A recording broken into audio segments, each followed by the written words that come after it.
আসসালামু আলাইকুম প্রিয় দর্শক।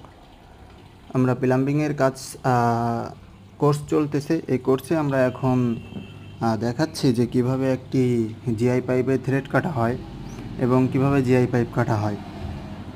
তো আমাদের এক ভাই তিনি হচ্ছে জিআই পাইপে থ্রেড কাটতেছে। আমরা দেখতেছি যে মেশিনটা দিয়ে থ্রেড কাটতেছে, এই মেশিনটার নাম বলা হয়, এটা হচ্ছে মিনি ডায়াস্টক। এটা দিয়ে জিআই পাইপ কাটা হয়। যখন আমরা জিআই পাইপের থ্রেডগুলো কাটবো, তখন দুই একটা প্যাচ যখন ধরে যাবে, হওয়ার পরে আমরা একটু অয়েল দিয়ে নেব।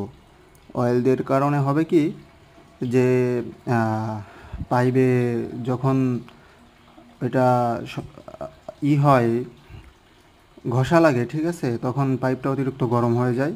তেল দেওয়ার কারণে ওই গরমটা কম হয় এবং আপনার যে ইগুলো আছে, মানে ডাইগুলো আছে, দাঁতগুলো আছে, আমরা যেটা বাংলা ভাষায় বুঝি, দাঁতগুলো থ্রেডগুলো কাটতে অনেক সহজ হয়। এজন্য আমরা একটু করে নেব, অয়েল দিয়ে নেব।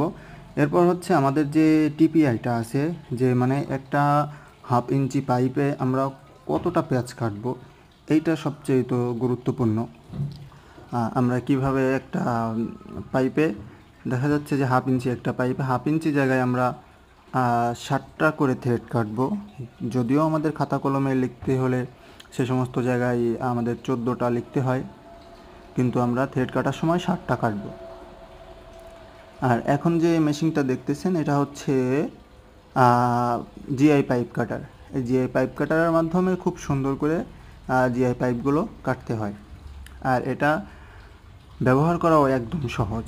হ্যাঁ, আপনাকে একটু একটু করে ঘোরাতে হবে আর একটু একটু করে টাইট দিতে হবে, তাহলেই আস্তে আস্তে কেটে যাবে। তো আমাদের থ্রেডের গুণগত মানগুলো ভালো হতে হবে, যেমন থ্রেডের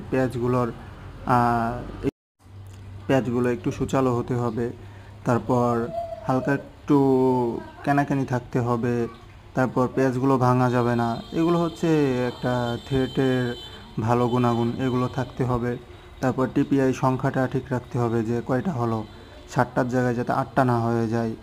হ্যাঁ, দেখুন গাইস, আমাদের টিপিআইটা খুব সুন্দর হয়েছে এবং টিপিআইটা ঠিক রয়েছে, প্যাচের দাঁতগুলো ঠিক রয়েছে। তো খুব সুন্দর করে আমাদের টিপিআইটি করা হয়ে গেল, থ্রেড কাটা হয়ে গেল।